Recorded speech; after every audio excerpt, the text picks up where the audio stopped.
कहाँ है कृष्ण? इसी प्रकार सताते हैं। अवश्य कुंज गली में किसी लता के पीछे जाकर छिप गया होगा। हाँ, वही छिपा होगा मेरा कान्हा, वही छिपा होगा। देख लिया ना प्रेमिका का हाल। क्षण में ज्ञानी, क्षण में पागल, इस तरह से बाबरी होकर दिन भर घूमती रहती है। लताओं से, पेड़ों से, नदियों से पूछती है कि मेरा श्याम कहाँ है, कहाँ है मेरा कान्हा, कहाँ है मेरा कृष्ण, बताओ। लता बहन, मैं तेरे हाथ जोड़ती हूँ, यदि मेरा कान्हा तेरे पीछे छुपा हुआ है तो मुझे बता दे।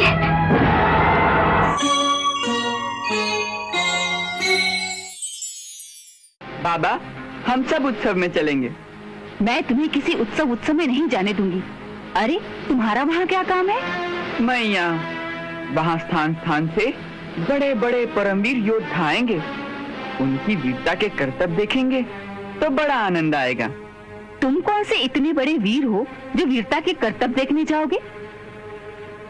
अरे वहाँ सब योद्धा लोग अस्त्र शस्त्र लिए मदिरा पीकर बाजार में घूमते फिरेंगे और कौन जाने कब नशे में धुत होकर वो आपस में ही जूझ पड़े और फिर तुम कहाँ बचते फिरोगे ऐसे वातावरण में? ना दैया ना, मैं तुम्हें ऐसे वातावरण में कभी नहीं जाने दूंगी, समझ लेना। हाँ लो, मैया ने तो सब बंटा ढार कर दिया। बाबा, अब आप ही मनाओ ना मैया को। भाई तुम जानो और तुम्हारी यशोदा मैया जाने, मुझे इस झगड़े में मत डालो। इस प्रकार अकस्मात आने का कुछ तो कारण होगा। मैं एक न्योता लेकर आया हूं। न्योता महाराज कंस का। किसके लिए? कृष्ण के लिए। महाराज कंस ने कृष्ण को मथुरा बुलाया है। महाराज को कृष्ण से मथुरा में क्या काम है? मथुरा के उत्सव में राज्य के सारे वीर अपनी अपनी वीरता का प्रदर्शन करेंगे। महाराज कंस चाहते हैं कि कृष्ण भी उस अवसर पर आए। हो सकता है वो उसे उसकी वीरता के लिए सम्मानित करना चाहते हो। अभी यशोदा की बात नहीं सुनी आपने? अरे वो तो उसे खेल तमाशा देखने भी नहीं जाने देने वाली वहां। परंतु उसे जाना होगा। मगर क्यों? हम उसे नहीं भेजना चाहते, फिर क्यों जाना होगा? क्योंकि ये महाराज कंस की आज्ञा है।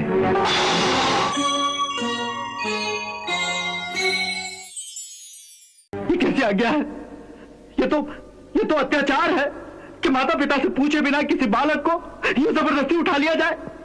महाराज कंस ने ये आज्ञा कृष्ण के माता पिता से पूछकर ही दी है। हा? माता पिता से पूछकर आज्ञा दी है? परंतु हमसे तो किसी ने नहीं पूछा। नंदराय जी, कोई कोई सत्य बड़ा भयंकर और दुखदायी होता है। आप पुरुष हैं, कलेजा पत्थर का कर लीजिए और पूरी हिम्मत से इस सत्य को सुनिए। इस सत्य को सुनिए कि कृष्ण आपका पुत्र नहीं है। अक्रूर जी!